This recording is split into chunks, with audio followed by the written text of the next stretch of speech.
Hi. I have, just so you know, Doug and Jessica and Katie, I think, were in another room. Maybe it's our connection tonight. I'm not sure. Can you hear me now? Do you want her to just take a shower? You're still like, Maybe I should try undoing it and coming back again and seeing if that works. That's what I thought to try, is to disconnect. Okay. I'm going to try it. I wonder if I added. Okay. Hi. I have, just so you know, Doug and Jessica and Katie, I think, were in another room. Maybe it's our connection tonight. I'm not sure. Can you hear me now? Do you want her to just take a shower? You're still like, I think I want to give her help first. Maybe I should try undoing it and coming back again. Lily, no, tell her not to change. Sophia, you and her get in the shower. Hello, can you hear me? Yes. Okay. Tech issues. Hopefully, I am so sorry. Last time we had a different Hangout. I've only did one, so hopefully we can start getting people in. I can see people are watching, but I can't see who they are, and I can see people coming in. So hi, Adam, Jessica, Natalie, and Heidi. Thanks for joining. Gotta love tech, right? Mm-hmm. I think Doug is still missing. Let me see if I can't send him another invite.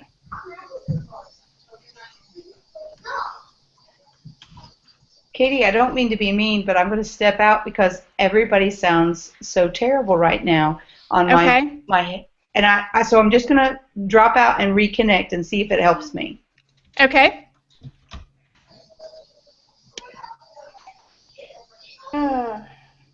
Too many Dougs are on my list. Doug, what's your last name?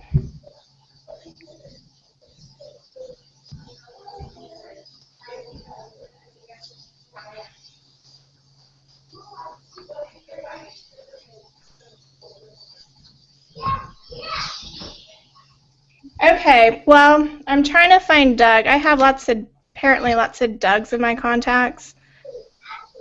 Can somebody see what his last name is? No. I think Jessica, Jessica, do you have that invite? Yeah. Hang on, my internet's running. I have my computer going trying to find his name. Yeah, I think it was from a group chat that it was Jessica, Doug, and, right? Right. Yep, that's how I got through. Whoop.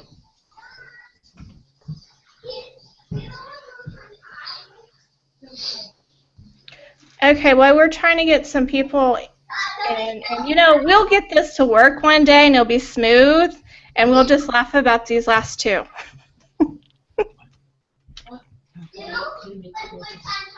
Okay, Heidi. Yes, ma'am. What kind of projects have you done with augmented reality? Really, so far, the only one that I've actually worked with is the Erasmus app. And Okay. so what I've done is taken like book studies like the Magic Treehouse books and attached auras to the different pages that we're reading. So as the kids and I are reading through it, they can scan the auras and see what kind of pictures come up that go along with the books. That's awesome. Did you have trouble with the auras working and making them public and people following the channel? Well, at this point in time, it's just my classroom, so it's just the devices that I'm using in the classroom. Unfortunately, though, since the iOS 8 update, I've had trouble with the Erasmus app itself working within the school. So that's been very frustrating. I've heard that a lot from different people, and I do not use Erasmus. I'm using, actually, I'm switching over to one. I was using Daiquiri 4D Studio, but I'm limited on what I can do and how many triggers I can have. So Adam contacted me. Hi, Adam. And through his Augmented, he has a Teach Connect, and I'm starting to build my own library of augmented triggers, starting with a book study. My 6th grade students are reading the Kids on Strike, and throughout the chapter, because they're learning about primary sources, we are taking some pictures from the different chapters and we're putting augmented triggers in them. The one will take them to a video, one will take them to a primary source, a Prezi, some pictures from that time frame. And the kids haven't used it yet, but I showed the teacher, and we have 2 chapters done, and she was blown away by the triggers and all the stuff that we put to them.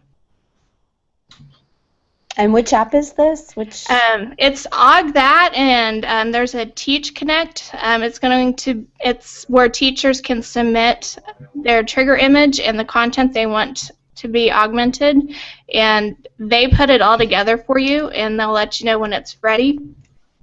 So it takes about 48 hours to get it processed and approved, and it's going to be a safe environment. I don't know if you played around with Erasmus a lot other than the books that you made, but if you scan everyday objects such as, what's the one that you do an example? Is it the Pepsi can? Yeah, the Pepsi can. You scan a Pepsi can and you were doing a lesson, you linked it to a lesson for, teaching about the making of Pepsi Cola and what the factory looks like. And then they take it home and they get into a different channel that Erasmus has and scan the Pepsi Coke, the can, the same can. Well, you could get something that somebody thought would be amusing for their friends. Great. Yeah. If they're not in the right channel, you're really, it's not safe. It's not good for your license and stuff like that, Right, right. So that's why I created my app, and to make it safe for the kids and for the teacher to use. Cool. Very cool. Thank you. Yeah.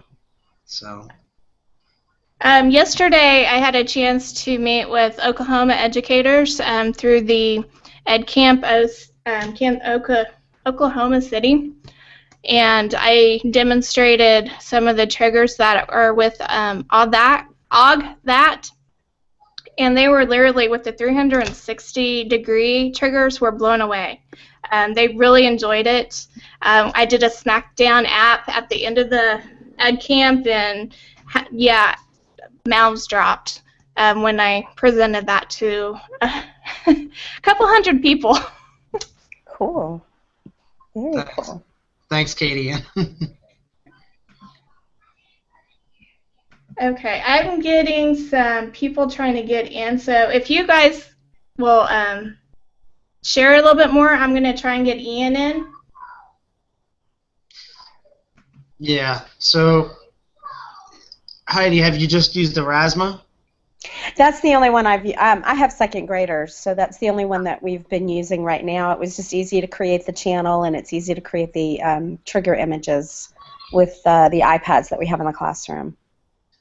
Sure, and the way that I created the Teach Connect is that all you would have to do is set up an account, and I told Katie Ann that everybody who follows her, I will give a free license to Teach Connect for.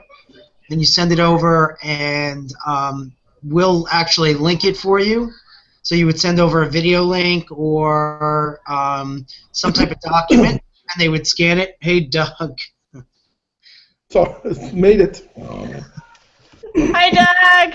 Good evening. Is it over? I'll get this figured out one day, I promise, and it'll just go smooth.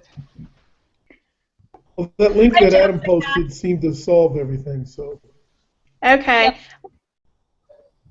Cool. I'm trying to get Ian in too, so hopefully he's sending me messages, so hopefully we can get him in. Sounds like my house. You hear my kids. Sorry. It's okay. We literally just pulled up from a skating competition, so I apologize. I got 3 kids running around from the team. So, hey, listen, this is how it is, right? Right. Okay. I wanted to share some of the triggers that I'm going to be using with some of the kids, and there's some math triggers that actually Augmented has, and I don't know, can you see it? Looks like a prism. Yep. Okay, when you scan that, it becomes a three-dimensional object, and I'm not very mathy, the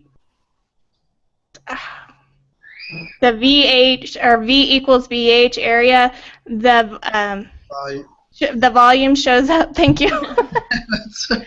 I'm trying to help the kids out, so I'm trying to find things to help them. So I got a couple of these volume ones printed out, and I laminated them for them because, you know, kids like to destroy stuff. So these are a couple that I've done or getting ready to use with them. I don't know. You see the different volume ones? And I got another one. This one's really cool. So it's a three-dimensional object, and it kind of puts it in perspective with the kids. And I think they're going to be amazed. I have Google Glasses, so I'm going to try and capture their experience when they start looking at these three-dimensional objects, see how they react to them and if it's engaging enough for them, and kind of capture their learning. So I'll be posting that on our community if it all works out.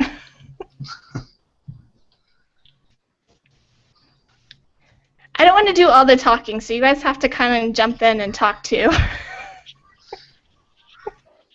So those, can you guys hear me okay? I just switched over to... Yep. Okay. So you don't have to hear the kids yelling and screaming in the background as much. Yeah, those trigger images, they produce three-dimensional objects so that the kids can actually see what they're looking at specifically. You know, it just brings the page to life instead of a normal two-dimensional shape. Well, I gotta tell you that I talked about augmented reality all day yesterday, and I was so tired when I got done. But everybody there was just amazed. They don't know how to use it in education, and we spent most of the day just kind of brainstorming ideas how to use it. And I had forgotten those triggers at home, but I did have the 360 I pulled off the computer, and they were just shocked. But our goal, or my goal, is to, you know, get connected with teachers and brainstorm how can we use this and make it meaningful for the kids, not just that we're playing with blocks or coloring.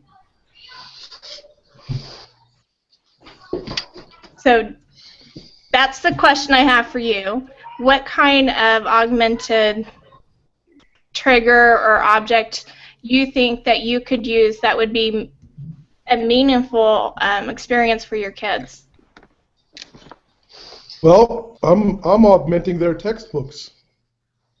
I really like that idea. You mentioned that last week. Can you kind of go into more detail since everybody's in one room together?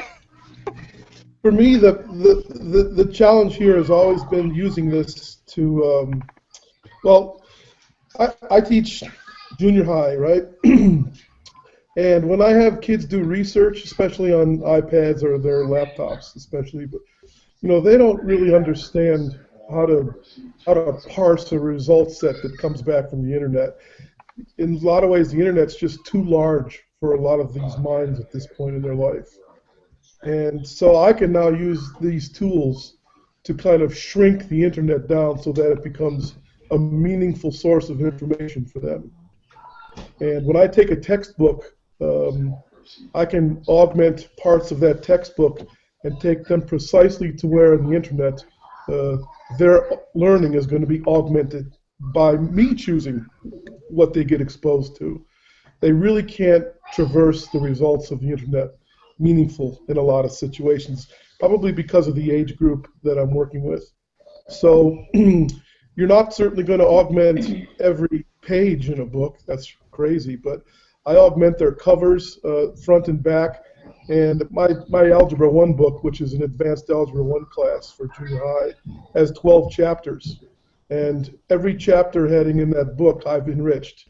And there's probably anywhere from 2 to 10 different augmented experiences that they can use on those chapter covers. And I'm literally trying to augment their learning, if you would, to borrow a pretty bad pun, in that way. And that's what I'm using. That's how I'm approaching this. I've gotten away from the eye candy part of all of this, although I use 3D objects and things like that quite frequently. But I'm using this actually to really raise the bar here with respect to what they're learning and how I teach it to them. And that's why I think this is such a cool technology and what has me all excited. If that makes any sense. Oh, it does. But I get it. How about you, Jessica? What kind of, I know we kind of, and you brought a friend. Hi. I did. Hi. What Our kind internet's of, struggling at the moment, but we're trying to stay on. what kind of experience, since you brought a friend, that the two of you have had with augmented reality? We've done a lot of exploring. We first learned on Erasmus and moved to using Daiquiri 4D. Heather made her first project on Daiquiri recently, so I'll let her tell you about that. Yeah, I was going into my mom's classroom, and she was working with contractions, so I took the idea of using the element cubes that you can find on Daiquiri, and so I put 2 different words, so I put like can on one cube and then not on another cube, and when you scoot them together, then I had the image pop up that said can't, so that's how I used it. That's cool. Okay, let's see, who else do we have on? Natalie! Hi. You haven't said much, so you got to tell us about your augmented reality experience and maybe some ways that you use it to make it meaningful in your classroom. I feel like my students have enjoyed just selecting some of the brand new Crayola Color Alive pages, and they haven't, I mean, other than to activate the new system where it's not just the picture augmented, it's that they can turn the camera eye around and do picture images and literally move it on the screen and place it in positions for a really nice background. They're being more specific about what it is that they want in the picture. And there's asthma. Okay, there's a lot of people coughing tonight. Sorry. No, I'm sorry. I didn't mean. I was just pausing. There's different things though that I wanted to know tonight because I'm excited about doing something with our art club shirts.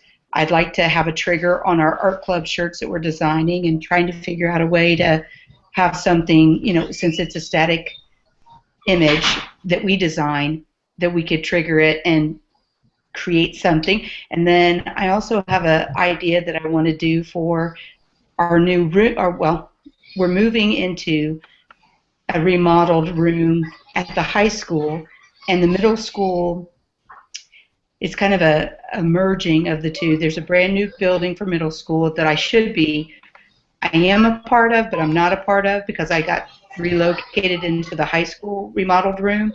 And so welcoming the middle school students to the art room when it's located in the high school is kind of my, how do I do that and make them still feel a part of the middle school? It's kind of, I'm in an awkward, and that'll happen this August, and so I'm just trying to figure out ways to bring the augmented reality to a higher level for my students in middle school.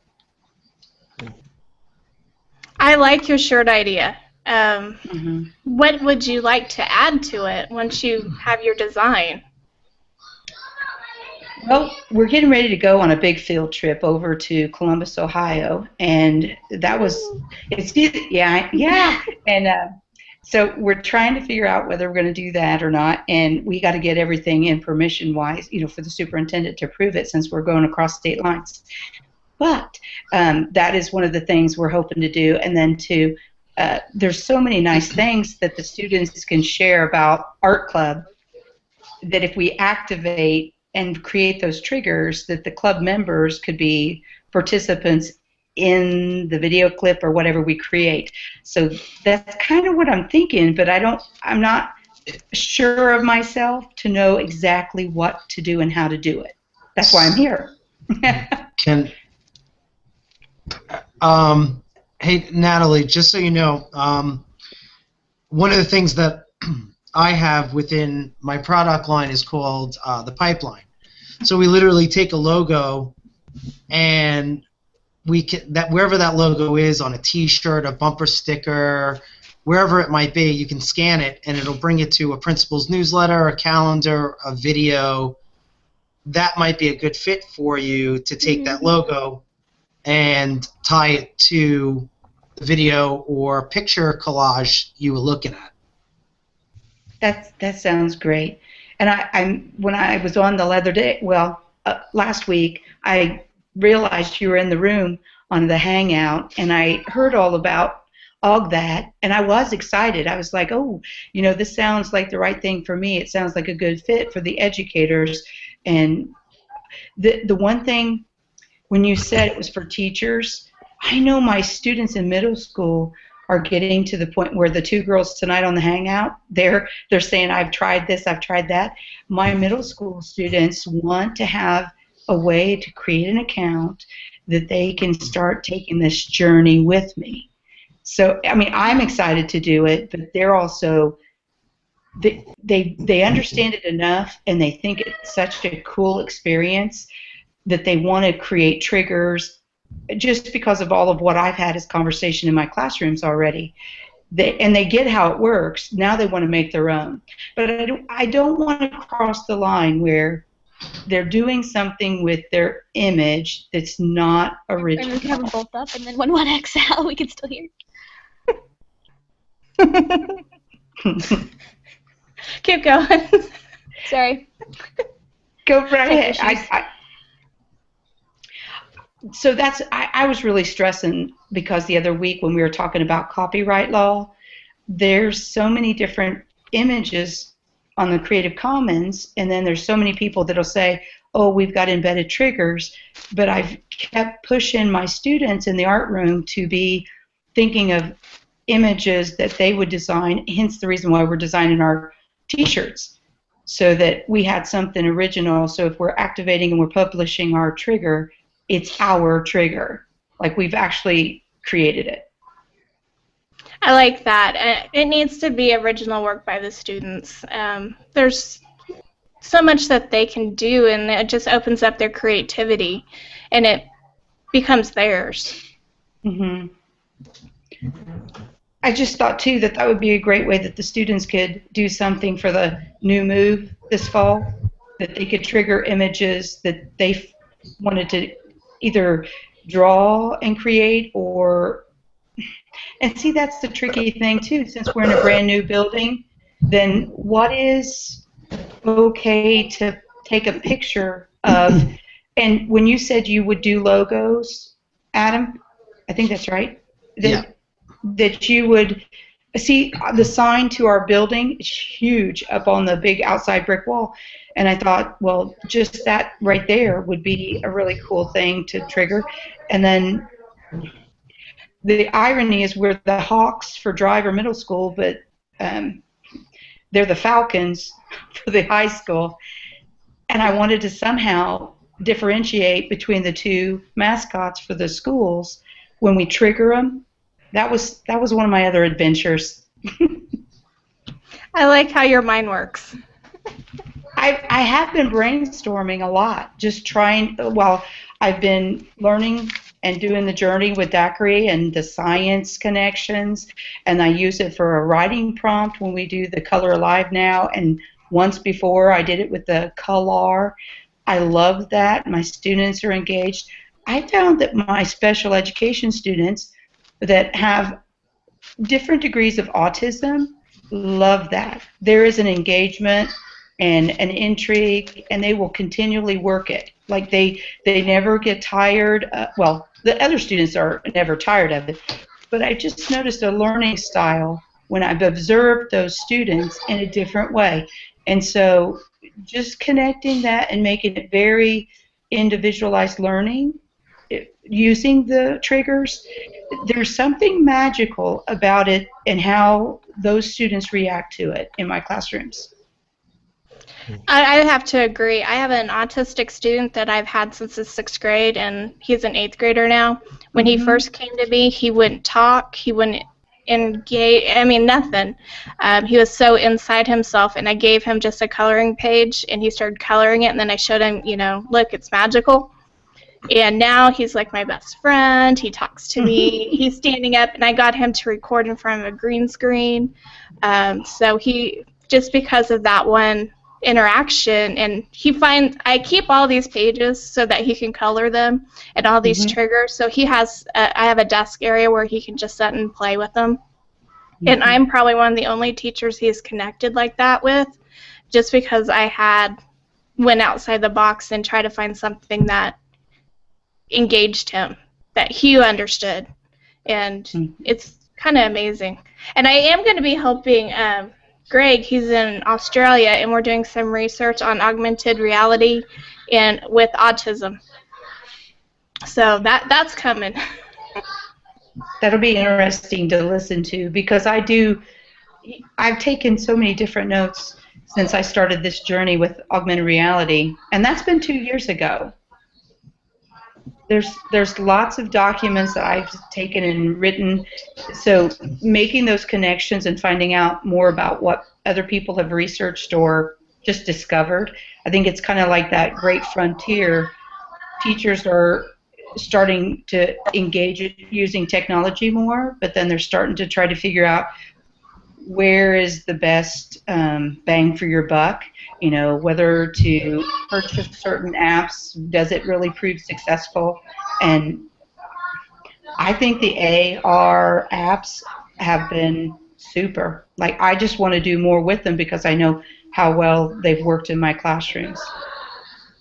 And I'm right there with you. But now I want to make and create and have, you know, lessons aligned. I have to do it align it with Common Core. So what I'm doing in my classroom now, I have to prove that, yeah, this does work, and yeah, it is a benefit, and it's just not playtime. Yeah. Yeah, I hear what you're saying. Indiana did not adopt the Common Core, but we have something very similar that's aligning. You might as well say we are. I mean, politically we're not, but it seems like there's a lot that's overlap. Yeah, but you know, you do what you have to do to let people know that this does work, and it's amazing. It is. Okay. Oh, we keep losing poor Jessica. She comes in and out. Okay, Heidi, you've been quiet. I put my mic on mute. I was having a little coughing fit. How do you see augmented reality growing in education? Well, I think with the second graders in my classroom, they're getting more and more into creating their own triggers to show, you know, what they might do outside the classroom. So trying to take it into the library and doing little videos of book reviews to give people an idea about books. I really like that. Have you thought about going beyond just a book review? Maybe like a weekly I don't know. That's like a snack down, like an app snack down, like a book snack down. Well, we've just recently started creating books using the Creator app, so that we've got like 3 ebooks out now that they're working on. But my school, it does not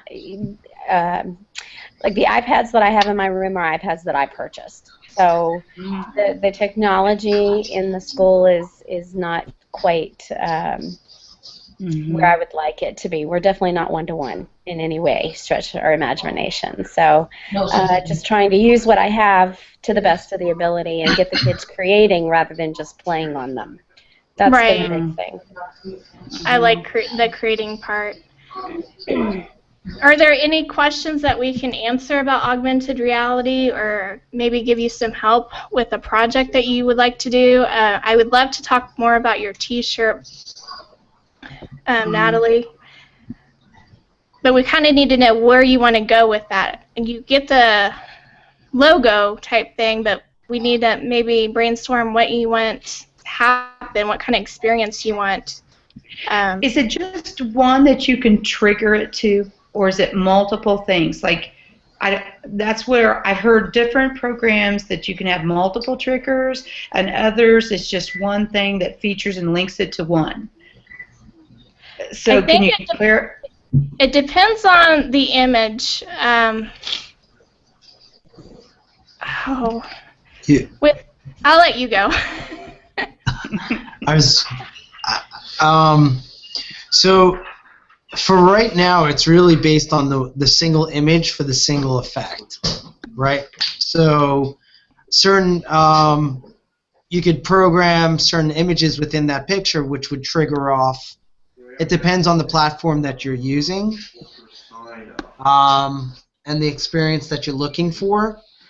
I know for my product in specific, it's one trigger to one experience, whether that's a video or a 3-dimensional or a 360 virtual environment. And I know other platforms, I think Katie would tell you, I think there are other platforms that they take that picture and they would have, I guess, separate, where if you move around the picture, you can scan certain pieces of it.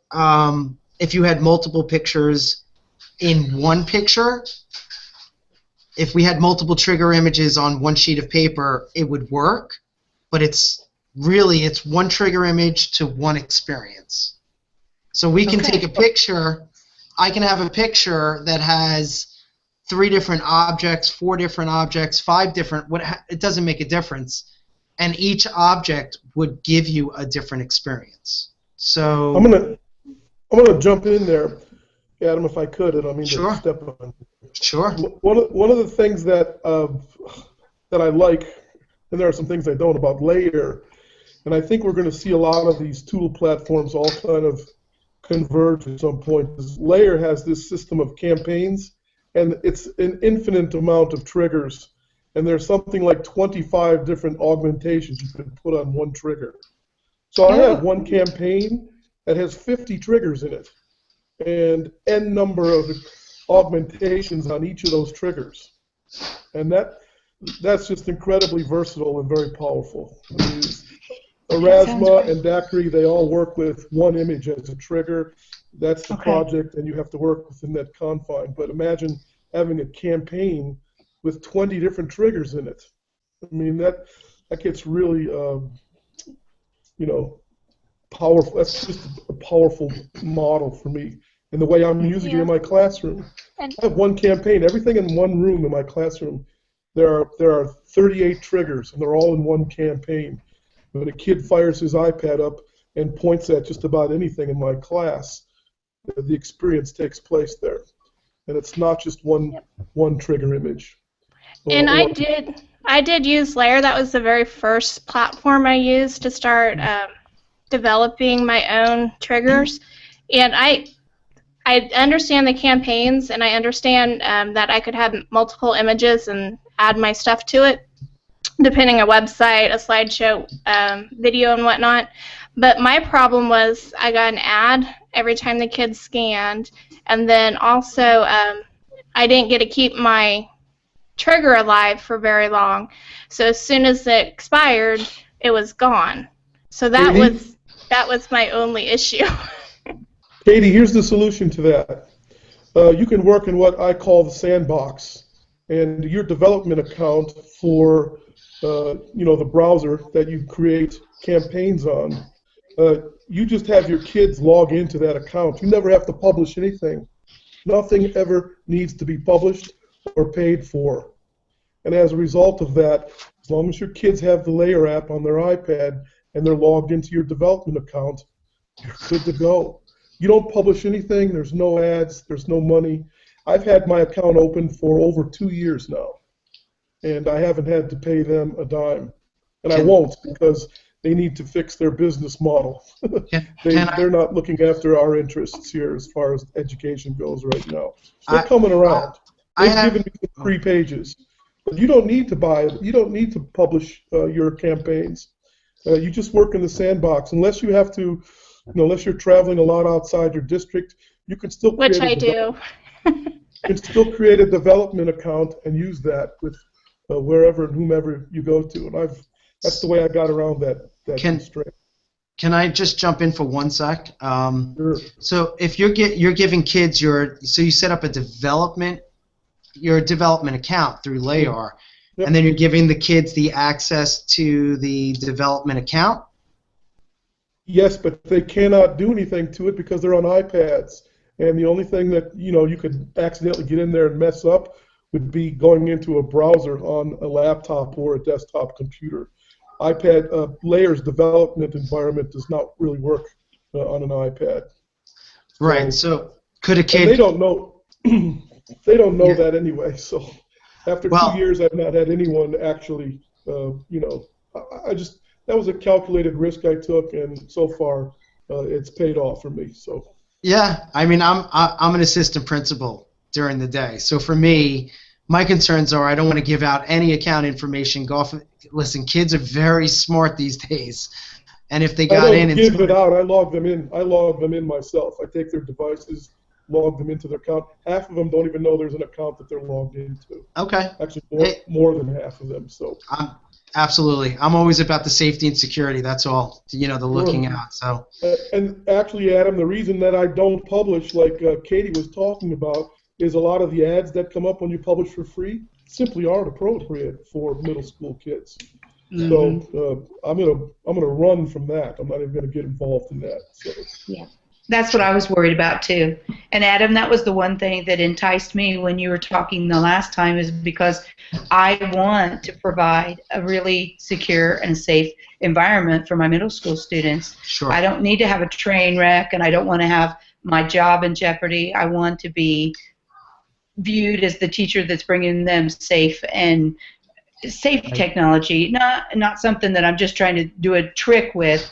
I want them to realize this is a learning tool, and it can take them places, and then later on, when they develop their own, they can have that for advancing their study skills. I can think about so many projects they could create with using a trigger. So you guys have been talking about student engagement and getting the students to create from last week. That I think we will be launching something down the road for students. That'd be great. So, but right now we're sticking with the Teach Connect. So I got to thank your group, because I got to tell you, Katie Ann, being and having my own company that deals with augmented reality, and that we do the educational triggers and providing that environment for teachers, this group has actually helped me look at what's a good route to go for down the road. So. I'll send you an invoice next week, Adam. That's not a problem. Not a problem. Well, making the connections, Adam, is really sweet. I mean, that to me means a lot, to connect with everybody across the country and figure out ways that I can make my classroom more successful. I've always been that. I've always been out there, being online, trying to figure out and connect with the real positive people that's going places. I want to grow. I don't want to be stuck. And I feel like there's a lot of, I don't mean this wrong, but we're just now getting to the point where we're getting our iPads this fall, and the teachers aren't all on board. I mean, we're not all together here in my community. There's several of us growing and getting stronger with our tech savviness, and as a teacher, I don't want to be training. I want to be prepared. You're not alone. I've met with so many teachers that are in the same boat. We got a handful that are there and want to do it, and then we got the parents and kids, and they don't grasp that it's a tool to learn. It's not just to play. It's not just to do research. It's a tool to help them learn and have those skills. And you're really not alone. I've met so many this past week that are in the same boat. Katie, this is the elephant in the room, if you would. There's just a lot of pushback, a lot of confusion, a lot of misunderstanding, and a lot of reticence from a lot of teachers about these things. I gave a presentation in the district last year. I actually had teachers walk up to me and say, I'm not ready to learn anything new this week. And when they turned around and walked away from me, I didn't say to them, what would you do if your students walked into your classroom and said that the next morning? So sad. So there's a lot, that's a huge hurdle for me right now. I am an island. I'm alone in this. And except for my tech coordinators and my principal, this is the elephant in the room, is getting everybody else to take a sip of this Kool-Aid right now. So I think once teachers and educators see, and that's why I created what I did, or I've been working with augmented realities to show how easy it is to implement. We hear technology, any technology, and I think most educators start getting a little, they freak out a little bit, and they're nervous to use it, and they want to run. You got to turn your computer on. Yeah, I see it all the time. I see it every day, and I think the more that we're able to educate teachers on how easy and cool it is to create and generate projects for students and how engaging it is, I think then it'll start making it easier to infuse. Well, think about the QR code, right? Everybody freaked out about a QR code, and now QR codes are everywhere you go. So it's the same concept. And yeah, I got my kids here, and they want to be stars. Here, say hello to the room. There you go. Give me a couple of minutes, guys. I need to learn something. I'm sorry. Technology draws kids. You see, we're engaging our students right now. I can't. But just so I had my daughter actually did that's my daughter. Okay, thanks. Say hi. Okay. Sorry. My daughter did her timeline for Ronald Reagan and augmented it. So she took and she actually she loved it because she was able to take scene by scene by scene, and it was just like your normal timeline from birth, showing a picture and some information.